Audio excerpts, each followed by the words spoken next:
What do you make of what's emerged in the report so far? And ironically, this on a day when the Prime Minister says in the morning at a separate function, CAG reports should be taken very seriously. But do you find that they are, A, and B, to the slightly cynical point being made here, that on the one hand you have the Supreme Court suggesting that the Prime Minister did not intervene. On the other hand, you have the CAG suggesting here was a minister who ignored the Prime Minister. Now, in political terms, Jay is saying it's very difficult to imagine that a minister can just ignore the Prime Minister. Well, it can happen in coalitions. That's what I feel. That's true too. And yes. It won't happen if there was a single party rule. So it's something to do with the structure of politics here, but I'm not an expert on that. Yeah. But what I'm... That's not true. That's not true. I can hear many of our politicians saying that's not true. We'll get their response in just a minute. But VN call... sorry. It depends on who's the president of the party at that time. Okay, Subramaniam Swamy says it depends on who's leading the party. VN call, go ahead. Yeah. Absolutely. My point is that what this report does is that it shows that in public life you not only got to be honest, but you have to appear to be honest. Today, as far as I'm concerned, Mr. Raja has proved that he doesn't appear to be honest. But does he tar the rest of the government? Of course he does, because the CAG report tars the rest of the government, not just the Raja. It's not a Raja-centric report. It talks about so many players in this thing. Yeah. So I think the ground is laid for further inquiry. And it can be best done to the PAC, I feel like. I can't find the subtle distinction between the JPC and the PAC, because both are joint committees of parliamentarians. And if the PAC is allowed to function in this case, we will come out with all the questions which are vexing. Well, Pranab Mukherjee's biryani didn't break that deadlock in Parliament today with the opposition leaders. To sort this deadlock out. I hope the biryani won't be seen as a sort of a non-kosher way of doing business. But more seriously, Manish Tiwari, there is a very serious point here. You have a Prime Minister who even the opposition has conceded has a scrupulously honest personal reputation. Really, that he's widely seen to be a man of integrity. So, yet there is the perception here, and you have the Supreme Court, the highest court of the land here, talking about the Prime Minister's alleged inaction. Does the Congress finally acknowledge that the delay in response has basically tarred your government, not just the DMK? Barkha, allow me to make two quick points. You know, the first point which Jay was making, and I made it back to him on an earlier show. You see, what the CAG report in fact establishes is the principle of collective but differentiated responsibility. I had earlier pointed that out to you when the Prime Minister wrote to the Minister of Telecommunications. He got back saying that I am following the recommendations of a statutory authority, that is the Telecom Regulatory Authority of India. So therefore, you know, there is a certain amount of trust and faith which is there in any arrangement, you know, whether it is formal or non-formal. Here is the minister getting back to the Prime Minister and telling him that, look, I am only following the recommendations of the TRAI. So that is point number one. Point number two, insofar as the delay in responding to Mr. Subramaniam Swamy's letter. You know, I have the greatest respect for Mr. Subramaniam Swamy, but allow me to point out that there was a parallel concurrent CBI inquiry already taking place, triggered off by a CVC reference. So therefore, when there was a process going on, it is obviously logical to allow that process to play itself out. Okay. So therefore, if at all, you know, there was a delay in acknowledgement, that CBI inquiry was because of the fact that there was a parallel process going on. Yeah, but that began 11 months after my first petition landed on the PM's desk. So it's in fact the CBI inquiry was more like a way of protecting Raja than actually getting to the truth. Subramaniam Swamy, who do you believe is answerable now that Raja's exited? Now that Raja has exited, we are all answerable, because you got to find out who got this huge loot. According to me, Raja got only 10%. Who got the 90%? We got to find that out. There has to be, the Prime Minister must now demonstrate his sincerity by interacting with the United States, which has got a fantastic record of bank transfers and money flows, and find out who got the money and how it was transferred out of the country. Okay. These things can be done. It has to be done. This is like Watergate. It is gone. You can't stop it till you get to the top. Rajiv Chandrasekhar, where's the top?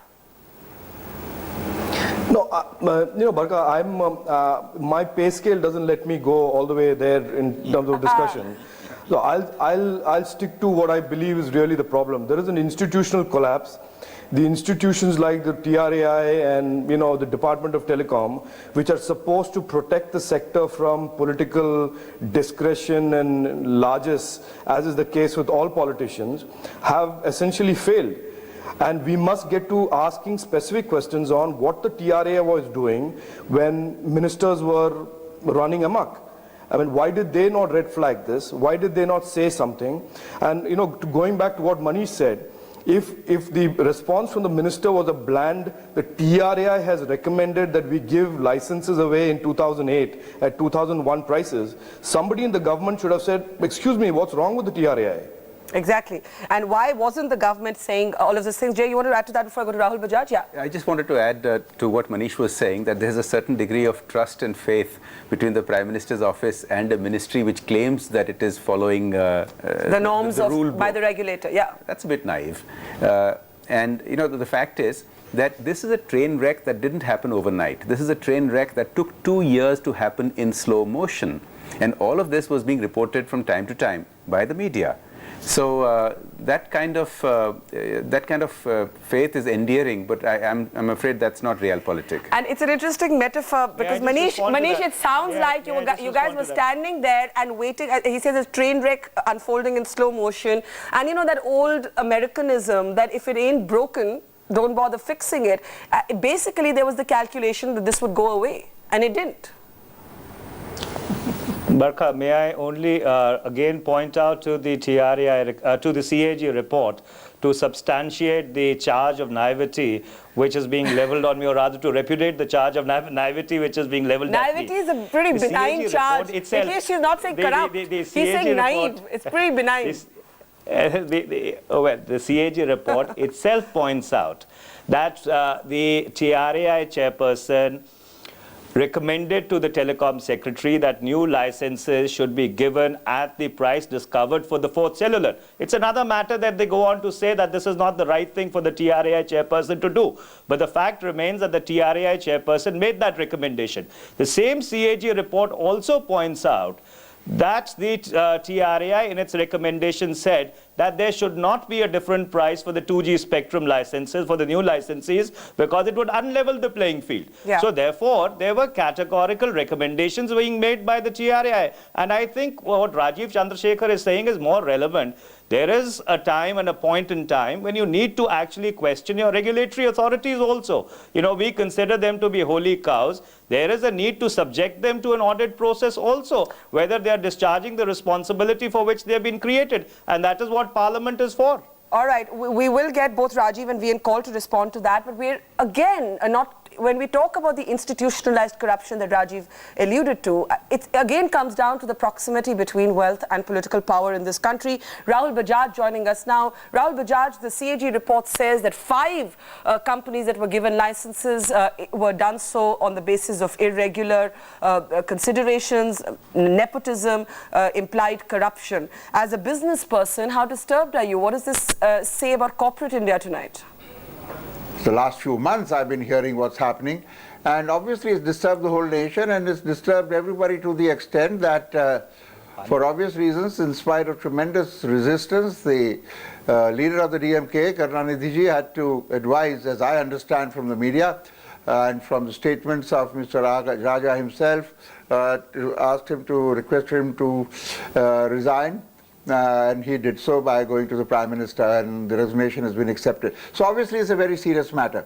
But I must similarly point out, I'm absolutely against corruption, the giver and the taker, I'm against it. But the fact does remain, Mr. Raja is still maintaining that he is innocent. Now, a lot of guilty people may maintain that. I'm not impressed with that, but neither am I in a position at all to say that he is guilty. Either those 5 licenses or the people who got the licenses or him. But if the government decides there's enough case, that if there's prosecution, if an FIR is filed, and if there is a conviction in a court of law, that is a very serious matter, and obviously the courts themselves will give, as per law, whatever is the punishment will be given to the giver and the taker. But Rahul Bajaj, talking about the giver and the taker, why aren't we focusing? Why isn't Parliament getting into a stew and a knot over corporate houses? Why is all the attention only on the minister? I have no reservation saying yes. The giver is as bad as the taker. You can't have a taker without a giver, and if there is nobody to take, there is no giver. So I don't differentiate between them at all. But the problem is, when the whole country has so much corruption, which has increased, I believe, over the last 5, 7, 10 years, you can't get a license this kind. Now, thank God, industrial licensing, import licensing has become, there's no corruption there because you don't need them. But, or if you, I'm told, that's why I'm not in that business. I just sell plain motorcycles. I don't have to go to the government. Nobody's asked me for any money in the last 20, 30 years, and I haven't given, I can say that again. Haath jod karke, not out of showing off, but that under the table money for a quid pro quo, I have not given to any politician or any bureaucrat. But those who want big projects, if the guys are asking, and if you want a project, you give. I heard Ratan Tata say the other day that some industrialist asked him, why don't you give 15 crores for getting your airline? And he said, I want to sleep well.